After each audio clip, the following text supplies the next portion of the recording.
Bonjour, ici Blackhold Connects. On va prendre un peu de hauteur, beaucoup de recul. La facturation électronique, on vous la présente souvent comme une contrainte, une obligation de plus à cocher avant 2026. Mais si, au lieu de la subir, vous la regardiez comme une opportunité stratégique pour votre entreprise. Dans cet épisode, on va parler de tout ce que la réforme peut apporter de positif. Réduction des coûts de traitement, paiement plus rapide, meilleure trésorerie, données plus fiables pour piloter votre activité et même un avantage concurrentiel pour ceux qui s'y prennent suffisamment tôt, surtout côté TPE et PME. L'objectif, c'est simple, vous montrer comment transformer une obligation fiscale en un levier de performance concret et directement actionnable. À la fin de cet épisode, vous aurez une vision plus claire du sujet que la plupart des acteurs concernés et surtout des repères concrets pour mettre en place ce changement dans l'entreprise. Installez-vous, on lance le jingle et on explore ensemble les opportunités cachées de la facturation électronique.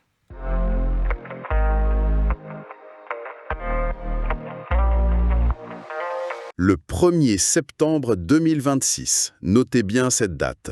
Oui, c'est une date à marquer d'une pierre blanche. Ce jour-là, un véritable blockbuster administratif, si je puis dire, va débarquer dans la vie de 4,5 millions d'entreprises en France. C'est le mot, oui, un blockbuster. Le titre, facturation électronique obligatoire.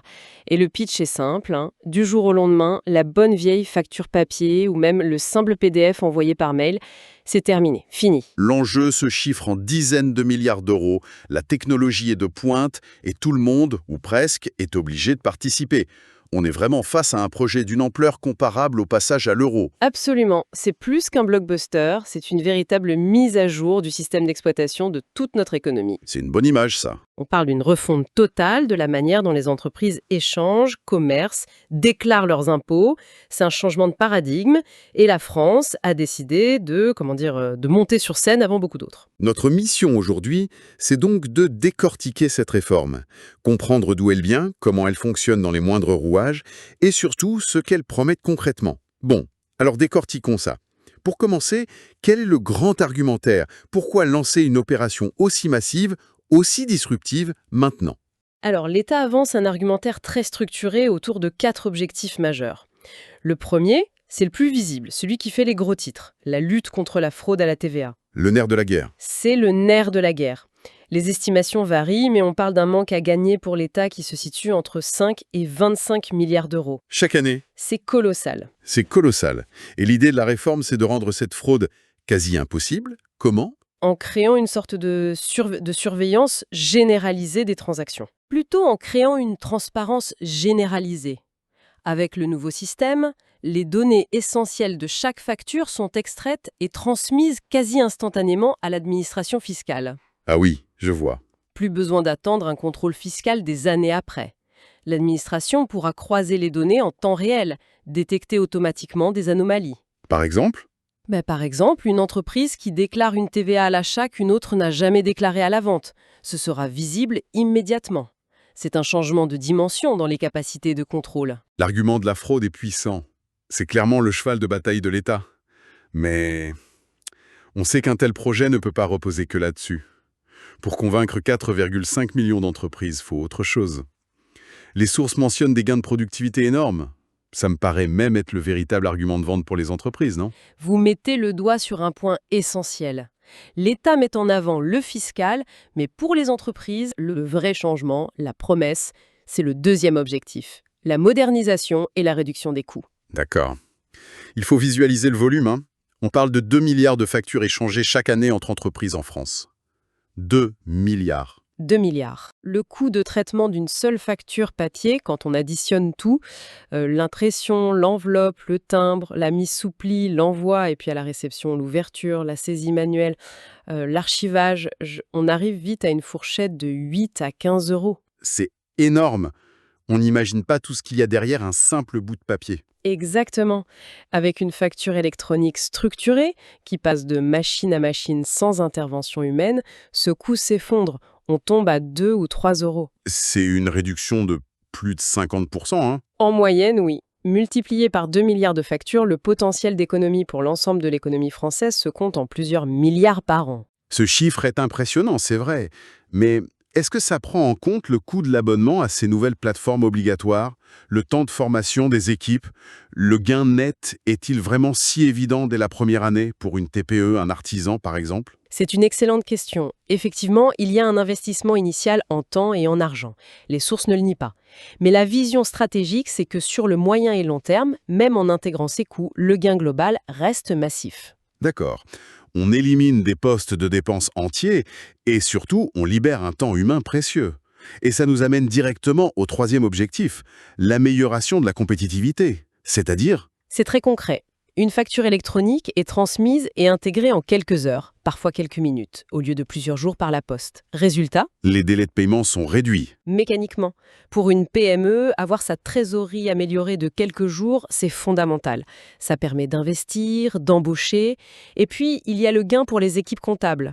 Libérées de la saisie, elles peuvent se concentrer sur l'analyse financière, le conseil. Des missions bien plus stratégiques. Et il y a un quatrième objectif, une sorte de promesse pour l'avenir. Oui, c'est un peu la cerise sur le gâteau de la simplification. À terme, puisque l'État disposera de toutes les données de TVA en temps réel, l'objectif est de proposer des déclarations de TVA pré-remplies. Ah, comme pour l'impôt sur le revenu. Exactement. Pour un dirigeant de PME, c'est une charge mentale et un risque d'erreur en moins. Un gain de temps considérable.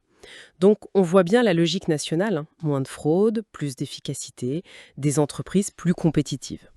Mais ce qui fascine, c'est que cette histoire française n'est en fait qu'un chapitre d'une saga bien plus grande, une saga européenne. Absolument. La réforme française ne sort pas de nulle part. Elle anticipe et s'intègre dans une directive européenne majeure qui s'appelle VIDA. VIDA. Oui, pour VAT in the Digital Age, la TVA à l'ère numérique. C'est tout simplement la réforme la plus ambitieuse du système de TVA européen depuis sa création.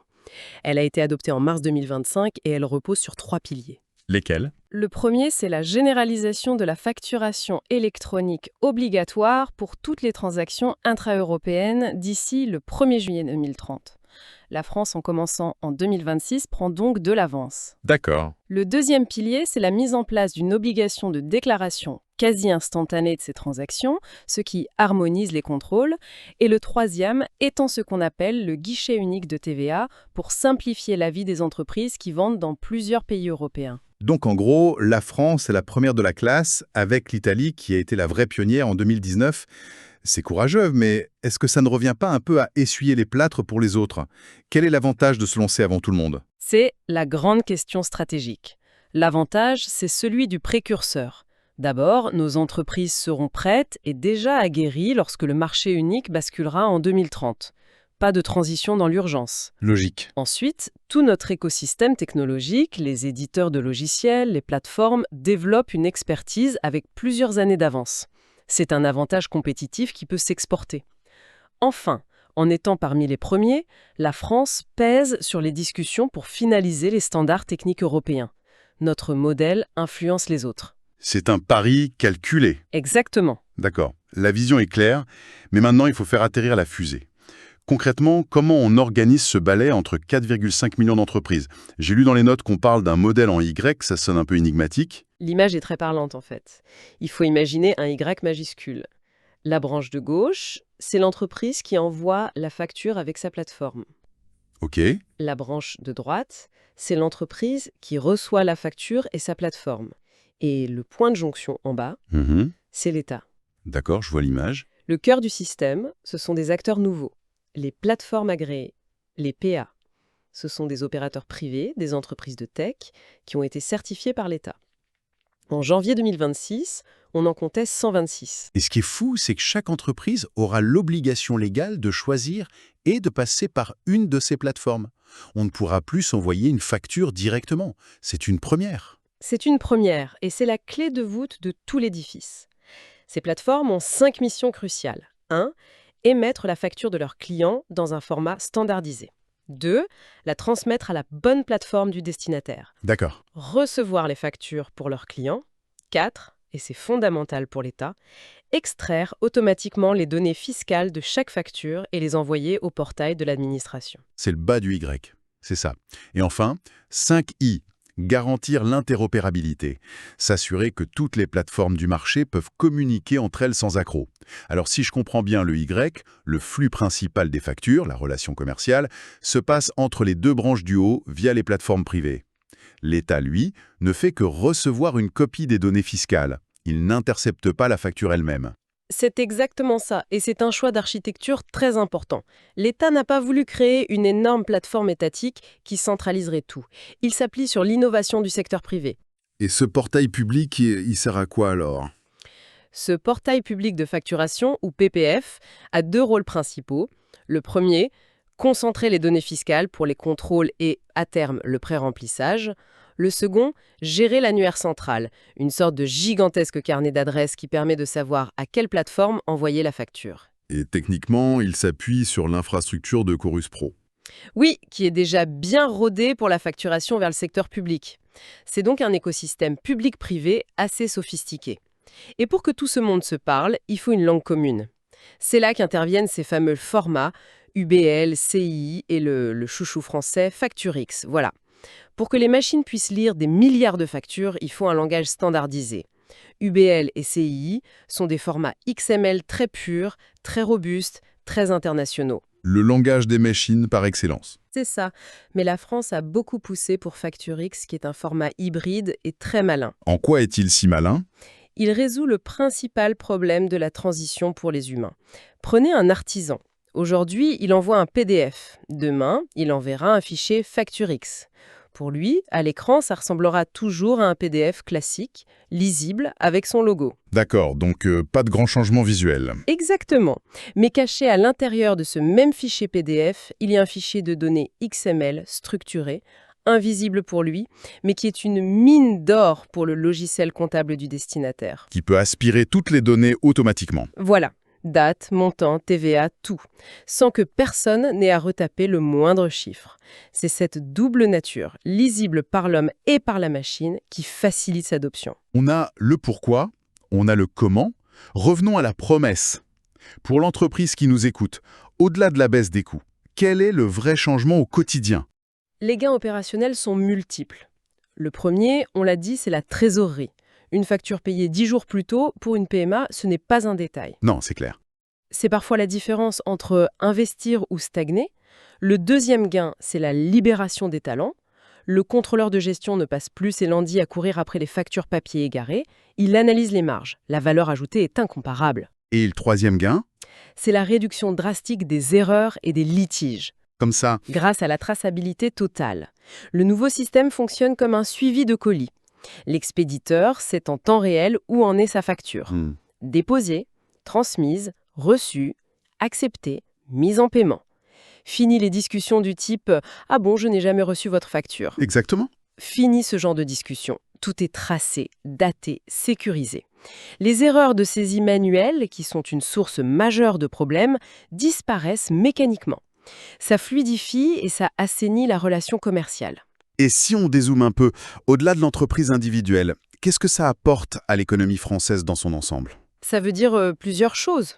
Premièrement, l'État se dote d'un outil de pilotage économique d'une puissance inédite.